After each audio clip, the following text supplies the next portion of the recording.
What's up, you guys? In today's video, I'm going to teach you how to create a cadence of rest so that you don't burn out on your way to scaling your handmade or your woodworking business. Let's dive in.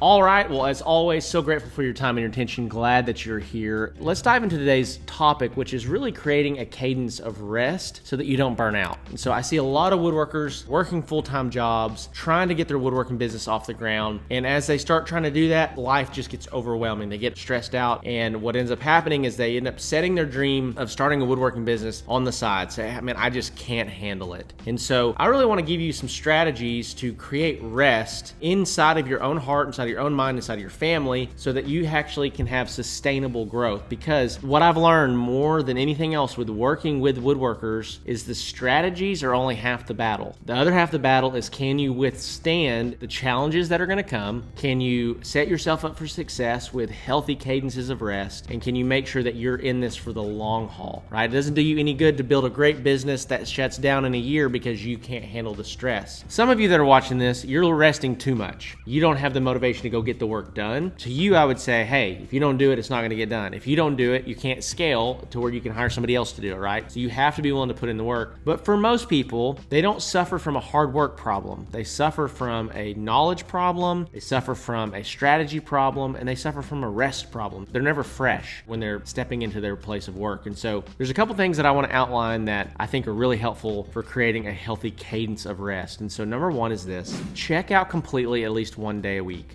And so I'm a pastor. I believe in the God of the Bible. One of the most foundational principles that God laid out before all mankind was that you need to take a day of rest. You need to have a Sabbath, is what it's referred to in the Bible. By doing this, it's a reset. It's a way to honor God. It's a way to honor all that He's given you. And essentially what it does is it allows you to come at it with a fresh perspective the next week or the next day or whatever that might be. Too many woodworkers never take a day of rest. They never get out of working, so they can't ever think, they can't ever ponder, they can't ever reset their brain, reset their heart, their mind, their bodies. So setting up one day of rest that you're completely checked out. This means that we do not do any business operations on that day. Number two, second step to really creating a cadence of rest in your life is to spend time doing something that you truly love every week. What can I get lost in, and what is something that I truly love to do? So for some of you guys, it's playing golf. Some of you guys, it's fishing. Some of you guys, it's hunting. Some of you guys, it's just hanging out with family. Some of you guys, it's hiking. But I would find some type of hobby that will allow you to completely detach from your work. If you're constantly thinking about work, if you're constantly thinking about all that you've got to do, all that you've got going on, you're going to get eventually burned out. Your passion for your work will fizzle out over time. Okay, so number three, third thing that I really believe in when it comes to creating a cadence of rest is allotted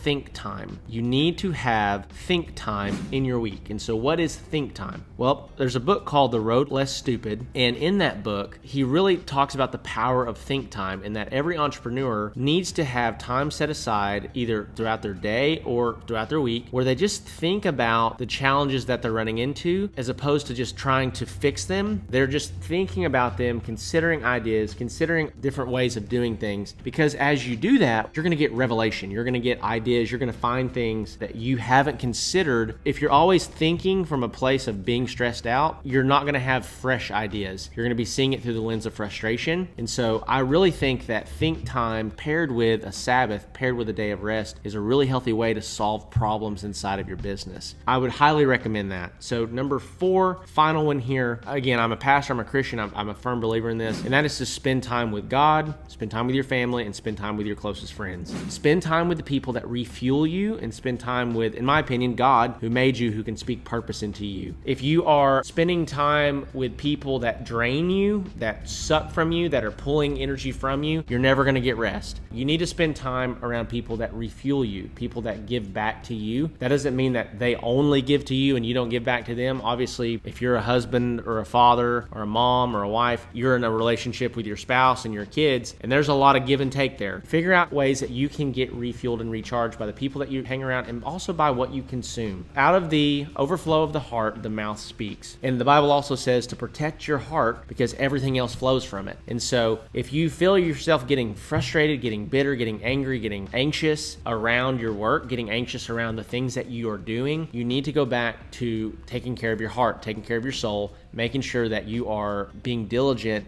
in protecting that asset. Let me be extremely clear. That is the most important asset that you have. If you have all the strategies and you have all the business growth, hiring employees and scaling and buying stuff here and buying equipment and moving into a commercial location, and you're just crushing it, but your soul goes sour, you start getting addicted to alcohol, or you get addicted to drugs because you're stressed out and you don't have any other ways to manage it, or you start cheating on your spouse, or you start doing something stupid, the whole thing comes down. So taking care of your soul is incredibly important. With that being said, if you are a woodworking business owner or a handmade business owner trying to scale your business, we've got links to all of our resources below. We've got a completely free ebook I want you to check out. And then we've got a couple other courses and programs that will help you if you're trying to scale. So hopefully this video has been helpful to you, creating a cadence of rest in your life to fuel your success in the long term. Love you guys. I'll see you in the next one.